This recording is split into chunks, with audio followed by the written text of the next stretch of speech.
MK Sanu ഫൗണ്ടേഷനും Chavara culture സെന്ററും ചേർന്ന് സംഘടിപ്പിക്കുന്ന സാനു മാസ്റ്ററുടെ ഈ അനുസ്മരണ പരിപാടിയിൽ പങ്കെടുക്കാൻ കഴിഞ്ഞതിൽ എനിക്ക് അതിയായ സന്തോഷമുണ്ട്. ഞാൻ അദ്ദേഹത്തെ പരിചയപ്പെടുന്നത് 21 വയസ്സുള്ളപ്പോഴാണ്. ഞാൻ MG സർവകലാശാല യൂണിയൻ ചെയർമാനായി എറണാകുളത്ത് യുവജനോത്സവം നടത്താൻ വരുമ്പോഴാണ് അദ്ദേഹത്തെ വീട്ടിൽ പോയി ആദ്യം കാണുന്നത്. അന്ന് തോമസ് മാത്യു സാർ മഹാരാജി പഠിപ്പിക്കുന്നുണ്ട്. അന്ന് തുടങ്ങിയ ഒരു പരിചയമാണ്. ഇപ്പോൾ തോമസ് മാത്യു സാർ എഴുതിയ പുസ്തകം ഗുരവേ നമ എന്നാണ്. ഞാൻ ആദ്യം കണ്ടപ്പോൾ മുതൽ എൻ്റെ ഹൃദയത്തിൽ ഗുരുവിൻ്റെ സ്ഥാനത്ത് പ്രതിഷ്ഠിച്ചിട്ടുള്ള ഒരാളാണ് സാനു മാസ്റ്റർ എന്ന് പറയാൻ എനിക്ക് അതിയായ അഭിമാനമുണ്ട്. കുറേ ആളുകൾ ധരിച്ചിരിക്കുന്നത് ഞാൻ അദ്ദേഹത്തിൻ്റെ വിദ്യാർത്ഥിയാണെന്ന്. എനിക്ക് മഹാരാജസിൽ പഠിക്കാനും അദ്ദേഹത്തിൻ്റെ വിദ്യാർത്ഥിയാകാനും ഭാഗ്യമില്ലാതെ പോയ ഒരാളാണ്. പക്ഷെ പലരുടെയും ധാരണ അദ്ദേഹം എന്നെ പഠിപ്പിച്ചിട്ടുണ്ട് എന്നാണ്.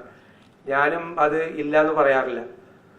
ഞാനും ഉണ്ട് എന്നുള്ള അർത്ഥത്തിലാണ് പലപ്പോഴും നീങ്ങുന്നത്. അത് കാരണം അതൊരു അഭിമാനമാണ്. അദ്ദേഹത്തിൻ്റെ വിദ്യാർത്ഥിയായിരിക്കുക എന്ന് പറയുന്നത് ഒരു അഭിമാനമാണ്.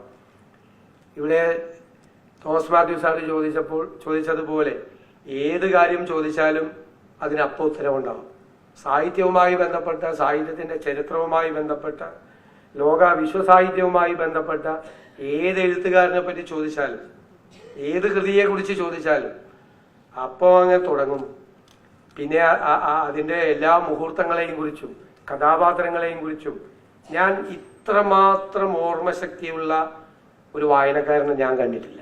ഞാൻ സത്യമായിട്ട് പറയാം, ഇത്രമാത്രം ഓർമ്മശക്തിയുള്ള ഒരു വായനക്കാരൻ അവസാനം വരെ ഞങ്ങൾ കൊതിയോടുകൂടി കേട്ടിരിക്കും. ഞാനൊരു കാര്യം ഇതിനു മുമ്പ് പറഞ്ഞിട്ടുണ്ട്. എൻ്റെ ജീവിതത്തിൽ നമ്മൾ ഒരുപാട് പ്രസംഗങ്ങൾ കേട്ടിട്ടുണ്ട്. നമ്മളെല്ലാവരും രാഷ്ട്രീയ നേതാക്കളുടെ, പൊതുപ്രവർത്തകരുടെ, എഴുത്തുകാരുടെ, ബുദ്ധിജീവികളുടെ എല്ലാം ഒരുപാട് പ്രഭാഷണങ്ങൾ ജീവിതത്തിൽ കേൾക്കാൻ ഭാഗ്യമുണ്ടായവരാണ് നമ്മളെല്ലാവരും. എൻ്റെ ജീവിതത്തിൽ ഞാൻ ഇഷ്ടപ്പെടുന്ന, ഞാൻ ഏറ്റവും ബഹുമാനിക്കുന്ന ഏറ്റവും വലിയ പ്രഭാഷകൻ അത് സാനു മാസ്റ്റർ. ഒരു സംശയമില്ല. ഞാൻ ഇപ്പൊ പറയുന്നതല്ല ഈ വേദിയിൽ, ഇതിനു മുമ്പ് ഞാൻ പല പ്രാവശ്യം ഞാൻ പറഞ്ഞിട്ടുണ്ട്. എനിക്ക് അതിനേക്കാൾ വലിയൊരു പ്രഭാഷകൻ എൻ്റെ മുമ്പിലില്ല. എനിക്ക് ഭയങ്കരമായ, പണ്ടൊക്കെ എനിക്ക് അസൂയ തോന്നി, ഇത് എങ്ങനെയാണ് ഇങ്ങനെ ഒഴുകി വരുന്നത്.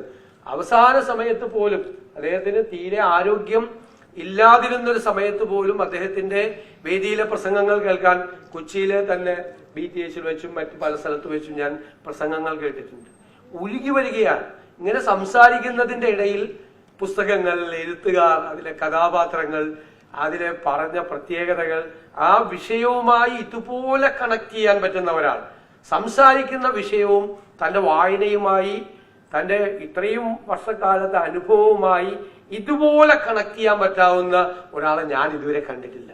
അതെന്തോ ഒരു ദൈവിക സിദ്ധി പോലെയാണ്, ഒരു ദൈവത്തിന്റെ വരദാനം പോലെയാണ്. ആ നാവിൽ നിന്ന് അതിങ്ങനെ വരിക.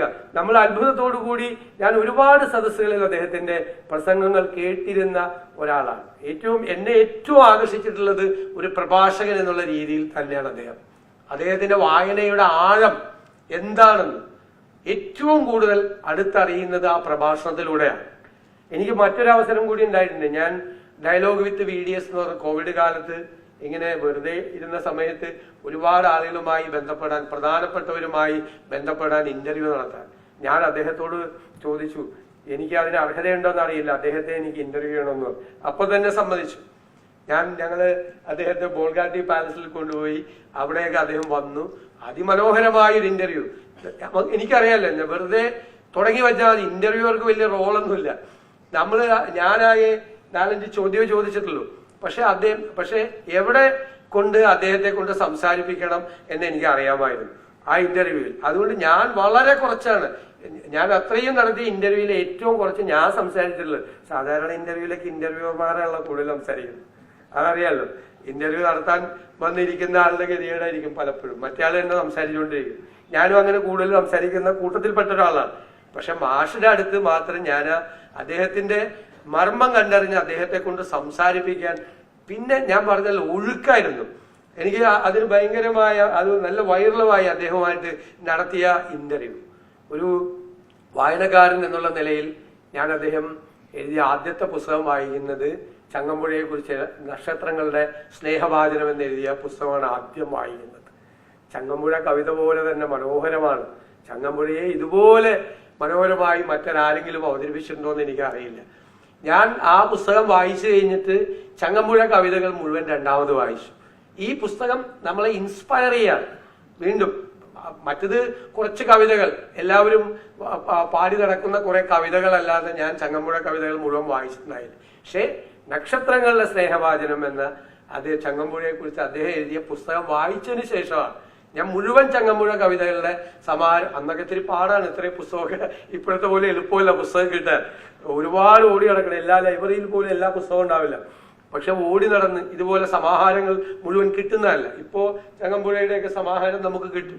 ആ പുസ്തകം മുഴുവൻ പിന്നെ കുറെ നാള് നമ്മളൊക്കെ പഠിക്കുന്ന കാലത്ത് പിന്നെ ഈ ചങ്ങമ്പുഴ കവിതയും അദ്ദേഹം അതിനെക്കുറിച്ച് പറഞ്ഞതുമായിട്ട് അത്രമാത്രം അദ്ദേഹം എഴുതുമ്പോൾ ചങ്ങമ്പുഴയെ കുറിച്ച് വായിക്കാൻ വായനക്കാരനെ നമ്മളെ പ്രേരിപ്പിക്കുന്നു, ഇൻസ്പയർ ചെയ്യുന്നു എന്നുള്ളതാണ്. നമ്മളത് വായിച്ച് അടങ്ങും നമ്മൾ. അതാണ് അദ്ദേഹത്തിന്റെ എഴുത്തിന്റെ ശക്തി.